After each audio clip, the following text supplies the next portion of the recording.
There was a brief lull as the enemy gathered their strength again, retreating to the safety of the surrounding rooms, momentarily balked by the firepower ranged against them.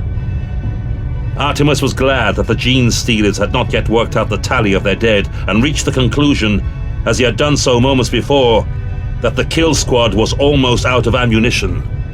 He risked a glance behind, reassured by the sight of the dark sea ahead of the plunging ship. It was not quite the death in battle he would wish for, but as he had promised his predecessors, he would not go to his grave alone. The respite was short-lived. Another wave of gene stealers erupted towards the bridge, more of their kind streaming along the corridor to the left. As I might not get another chance, answer me something, Urbino. I will do what I can to oblige. Is it the Rainbow Warriors? I mean, I can understand why you would keep that a secret. How so? The Rainbow Warriors are descended from the gene seed of Gilliman himself, as are the White Consuls. It is a heritage born with pride. Yes, but the name... No, brother! I am not of the Rainbow Warriors. Must we name every chapter there has ever been to get our answer? Even if you guessed correctly, I would not confirm it. Surely you'll not curse me to die in ignorance. Artemis looked back into the bridge chamber to see a gaping hole blown through the starboard bulkhead. Consoles lay in ruins, servitors sprawled across their panels as bloody ragdolls. Through the breach he could see a black hull marked by pale heat striations. It did not sound as if you could reach the launch bay. I thought you might like to leave this ship of the damned. Have you ever been kissed by another space marine, Sekor? Not unless you shave off that awful beard, Harry. And not on the lips. A hatchway opened in the side of the gunship's fuselage, yellow light streaming from within. The gap was just a few meters, an easy leap for space marines. Artemis reloaded his bolt pistol. He judged there to be nearly 100 dead gene stealers piled in the approachway. But the corpses were little hindrance to the agile aliens as they scrambled ceaselessly over their own dead. We cannot break off. The moment we turn, the enemy will drag us down. Harry, turbulence is increasing the lower we get. I cannot stay here. Go, brothers! This is the moment I have long dreamt of. With my blades, I will secure your escape. You're a bloody doom eagle. I knew it. Glorious death, honor the dead and everything. Am I right? Urbino did not reply. He dropped his bolt pistol and drew his second gladius, taking up a fighting stance at the top of the steps. I am no such thing, brother. I am proud of what I am. I am a scion of Baal, son of Sanguinius, noble brother of the Blood Angels. Urbino advanced down the steps, meeting the oncoming gene stealer's blade to claw. He moved with effortless grace, his twin blades a shining blur as he parried, cut and thrust his way into the midst of the vicious aliens. I hear the call of my lord, Sanguinius. His torment, his pain floods through me and I can resist it no longer.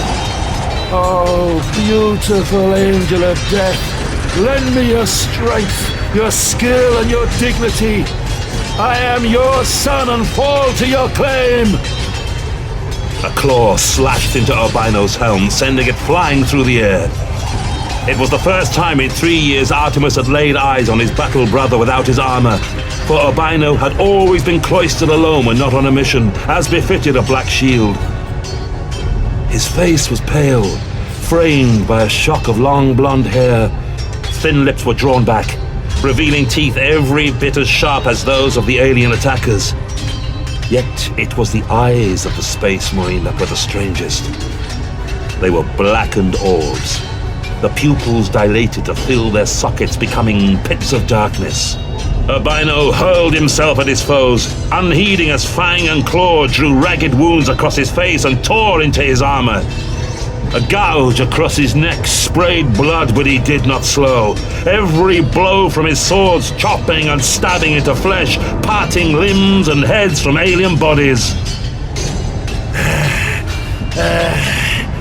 I am Sanguinius, Lord of Bao, sire of the Blood Angels. Your treason will be avenged, your heresy punished. My death will not save you, vile one. Artemis knew not what the Blood Angel was seeing, but it was clearly not the horde of gene stealers swarming around him. There would be time later to consider and to mourn. To tarry would render the Space Marine sacrifice meaningless. To the gunship, swiftly! Farewell, Albino. It has been an honor to fight alongside you. You are a true brother. I fear he hears you not, brother. It matters not. Such words need to be said. The three warriors of the Death Watch sprinted across the bridge and leapt onto the wrecked remains of the consoles beneath the breach opened by Sekor. You first, Alevestus! The White Consul did not argue.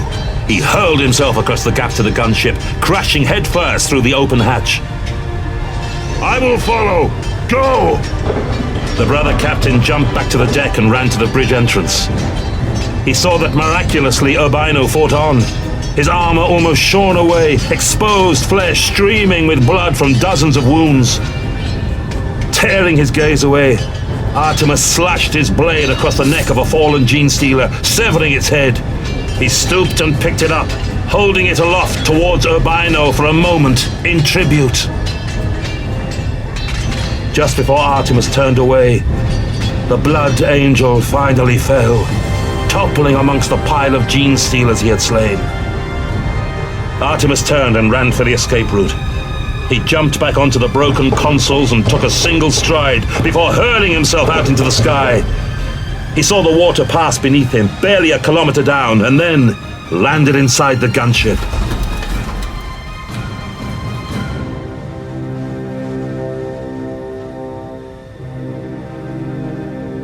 Artemis stood at the open hatch and watched as the Volans Batavus plunged into the sea below. The impact broke the spine of the vessel, the hull crumpling like foil. Explosions tore along the ship's length and lightning forked from nose to tail as the sea met the ship's reactor system. The wreck lay on the surface, foam geysering high as water surged into the ship through twisted panels and ruptured bays. It did not take long to sink. Plumes of escaping air and vapor spewing from the ship's remains until it disappeared from view, churning the surface of the oil-slicked water.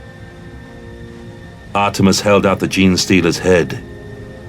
He would flense the flesh from the bone and chitin, and gild the skull for display in the Chapter Fortress Monastery when he eventually returned to the Mortifactors. It was a prize, taken from a slain foe, as his forefathers had taken trophies for 1,000 generations before. More than that, it was a reminder for Urbino, for Alontaris, for the Emperor.